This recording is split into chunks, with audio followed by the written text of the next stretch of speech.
السلام علیکم ورحمۃ اللہ وبرکاتہ۔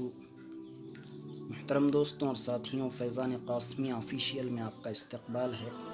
امید ہے آپ سب بخیر و عافیت سے ہوں گے۔ آج میں تجوید کی ویڈیو اپلوڈ نہیں کر رہا ہوں جو میں روزانہ کرتا تھا۔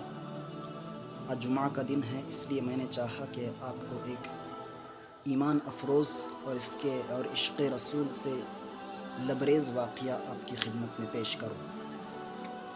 احادیث رسول صلی اللہ علیہ وسلم کی تعظیم کا بے مثال نمونہ۔ یہ واقعہ حضرت امام مالک رحمہ اللہ کا ہے۔ حضرت امام مالک رحمہ اللہ ان 4 بڑے ائمہ میں سے ہیں جن کے مسلک پوری دنیا کے اندر رائج ہیں۔ امام ابو حنیفہ، امام مالک اور امام احمد بن حنبل اور امام شافعی رحمہ اللہ تعالی۔ تو یہ 4 بڑے ائمہ ہیں، ان 4 کے مسلک آج بھی دنیا کے اندر رائج ہیں، اور ہم امام اعظم نعمان بن ثابت ابو حنیفہ رحمہ اللہ کے مسلک کو فالو کرتے ہیں، یعنی ہم سب کیا ہیں، حنفی ہیں۔ ہم سب کیا ہندوستان، پاکستان، بنگلہ دیش، یہ سارا علاقہ امام اعظم ابو حنیفہ رحمہ اللہ کو فالو کرتا ہے، یعنی حنفی مسلک کو فالو کرتا ہے۔ تو آج میں آپ کی خدمت میں جو واقعہ پیش کر رہا ہوں وہ امام مالک رحمہ اللہ کا ہے۔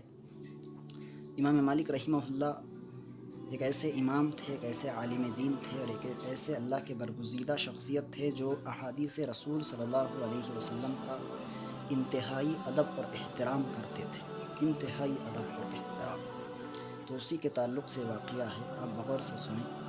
امام مالک رحمہ اللہ جب حدیث بیان کرنے کا ارادہ کرتے تو وضو کر کے مسجد کے فرش کے اگلے حصے پر بیٹھ جاتے، پھر داڑھی میں کنگھی کرتے اور پورے وقار کے ساتھ جلوہ افروز ہو کر حدیث رسول بیان کرتے۔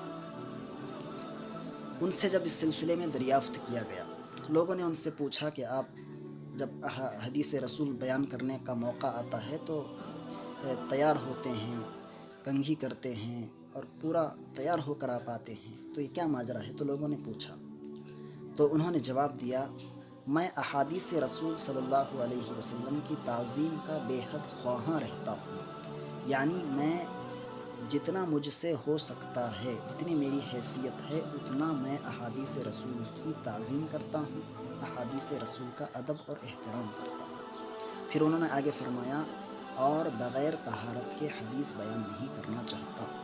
اور امام مالک رحمہ اللہ کا یہ وصف تھا، ان کی ایک عادت تھی کہ وہ بغیر طہارت کے، مراد بغیر وضو کے، وہ حدیث بیان نہیں کرتے تھے۔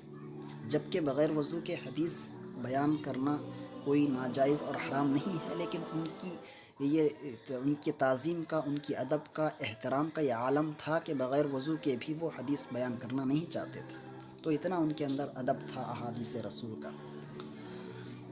آگے فرماتے ہیں کہ میں رسول اکرم صلی اللہ علیہ وسلم کی احادیث اچھی طرح سمجھ کر بیان کرنا چاہتا ہوں، اور جب وہ بوڑھے اور عمر رسیدہ ہونے کے باوجود مدینۃ الرسول میں سوار ہو کر نہیں چلتے تھے، اور فرماتے تھے، لا ارکب فی مدینۃ فیہا جثۃ رسول اللہ صلی اللہ علیہ وسلم مدفونہ، یعنی جب وہ بوڑھے ہو گئے تھے تو اس وقت جب وہ مدینہ منورہ جاتے تھے روضہ رسول صلی اللہ علیہ وسلم پر حاضری دینے کے لیے، تو لوگ ان سے کہتے تھے کہ آپ بوڑھے ہو گئے ہیں، اس لیے سواری پر وہاں تک جائیے، روضہ رسول تک سوار ہو کر جائیے، بوڑھے ہو چکے ہیں آپ کو تکلیف ہوگی چلنے میں۔ تو وہ ان کے جواب میں ارشاد فرماتے تھے کہ لا ارکب فی مدینۃ فیہا جثۃ رسول اللہ صلی اللہ علیہ وسلم مدفونہ، میں اس شہر میں کیسے سوار ہو کر جا سکتا ہوں جس میں رسول اللہ صلی اللہ علیہ وسلم کا جسد اطہر مدفون ہے، یعنی جس شہر میں رسول اللہ صلی اللہ علیہ وسلم آرام فرما رہے ہیں، جس شہر میں رسول اللہ صلی اللہ علیہ وسلم کا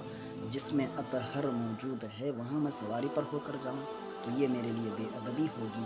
تو وہ اس کو بھی بے ادبی سمجھتے تھے، اس کام کو بھی وہ بے ادبی سمجھتے تھے، عدم احترام سمجھتے تھے۔ جبکہ بوڑھا ہونے کا جو عذر ہے، بوڑھے برابر چل نہیں سکتے، اگر وہ سواری پر بھی جاتے تھے تو ان کی کوئی بے ادبی نہیں ہوتی تھی۔